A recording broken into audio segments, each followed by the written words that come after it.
వానాకాలం రైతు భరోసాలో రాష్ట్ర ప్రభుత్వం అయితే కొత్త ట్విస్ట్ అయితే తీసుకురావడం జరిగింది. మరి ఎన్ని ఎకరాల వరకు రైతు భరోసా రానుంది? మరి గత యాసంగిలోనైతే కేవలము 5 ఎకరాల వరకే రైతు భరోసా అనేటువంటిది ఆగిపోవడం జరిగింది. మరి వానాకాలము మిగిలిన వారికి కలిపి వానాకాలం, యాసంగి 2 వేస్తారా? లేకపోతే కేవలము యాసంగి వచ్చిన వాళ్ళకే వానాకాలం వస్తుందా అనేది పూర్తి వివరాలను మనం వీడియోలో తెలుసుకుందాము. తప్పకుండా మీరైతే వీడియో చివరి వరకు చూడండి. ఎవరైనా కొత్తగా మన వీడియో చూస్తే తప్పకుండా సబ్స్క్రైబ్ చేసుకొని పక్కన ఉన్నటువంటి గంట సింబల్ అయితే నొక్కండి. రైతు భరోసాలో కొత్త ట్విస్ట్. రేవంత్ సర్కార్ మరో కీలక నిర్ణయం. ఇక నుంచి వారికి మాత్రమే నిధులు. రైతు భరోసా పథకం అమల్లో కీలక మార్పులు చేసేందుకు తెలంగాణ ప్రభుత్వం సిద్ధమవుతున్నట్టు తెలుస్తుంది. ఖరీఫ్, రబీ సీజన్లకు కాకుండా ఒకే దఫా అర్హులైన రైతుల ఖాతాల్లో నిధులు జమ చేసే ఆలోచన చేస్తున్నట్టుగా సమాచారము. Rythu Bharosa పథకంపై big update. కేవలము ఖరీఫ్ కే, యాసంగికి నో. శాటిలైట్ సర్వే ఆధారంగా పెట్టుబడి సాయం.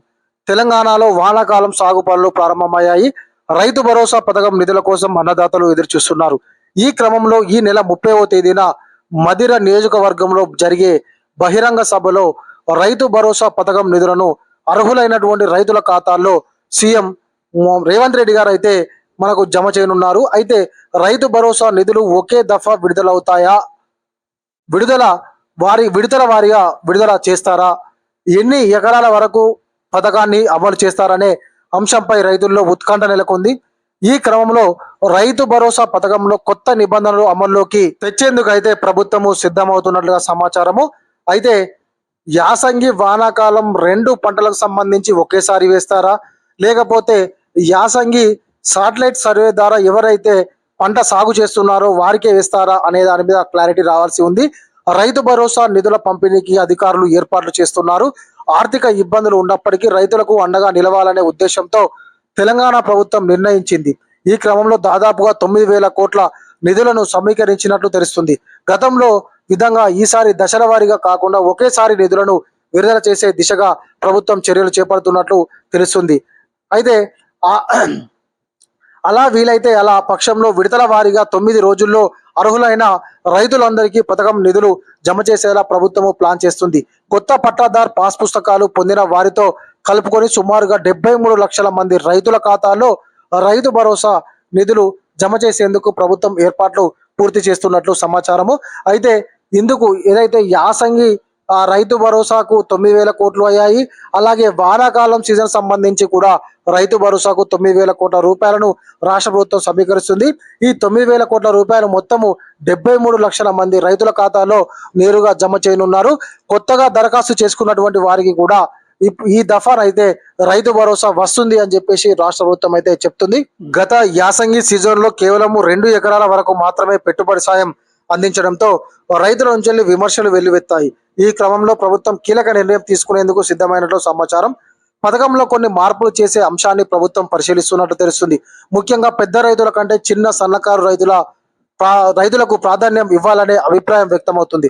అయితే రాష్ట్ర ప్రభుత్వము చిన్న సన్నకారు రైతులకు ప్రయోజనాన్ని చేకూర్చాలనేటువంటి ఉద్దేశంలో ఉన్నట్లుగా తెలుస్తుంది.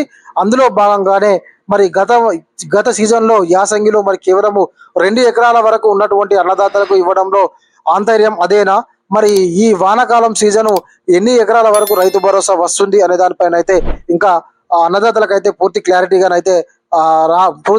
అయితే రాలేదు. 7.5 ఎకరాల లోపు భూమి కలిగిన రైతులకు మాత్రమే సాయం అందించే ప్రతిపాదనపై చర్చ జరుగుతున్నట్టు తెలుస్తుంది. ఇకపై కేవలం పట్టాదారు పాస్బుక్ ఉండడమే కాకుండా వాస్తవంగా పంట సాగు చేస్తున్న రైతులకే రైతు భరోసా అందించాలనే నిర్ణయానికి ప్రభుత్వం వచ్చినట్టు తెలుస్తుంది. ఈ క్రమంలో పథకం అమల్లో శాటిలైట్ సర్వే కీలక పాత్ర పోషించనుంది.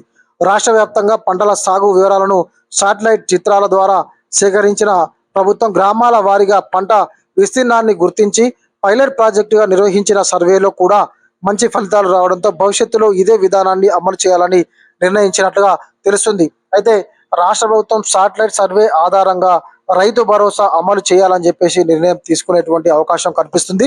అదే విధంగా 7.5 ఎకరాల లోపు భూమి ఉన్నటువంటి రైతులకే రైతు భరోసా ఇవ్వాలా అనేది ఆలోచిస్తున్నట్టుగా కూడా అర్థమవుతుంది.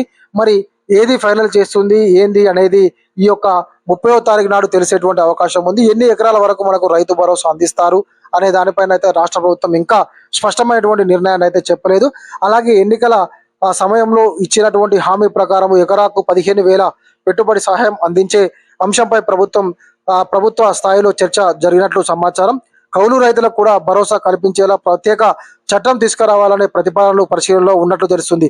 ఇలా కొన్ని అంశాలను పరిగణలోకి తీసుకొని ఖరీఫ్, యాసంగి సీజన్ల వారీగా కాకుండా ఒకే దఫాలో 7.5 ఎకరాల మేరకు సాగు భూమి కలిగి పంటలు సాగు చేస్తున్న రైతుల ఖాతాలో రైతు భరోసా నిధులు విడుదల చేయాలని చెప్పేసి ప్రభుత్వం ఆలోచిస్తున్నట్లు ప్రచారం అయితే జరుగుతుంది.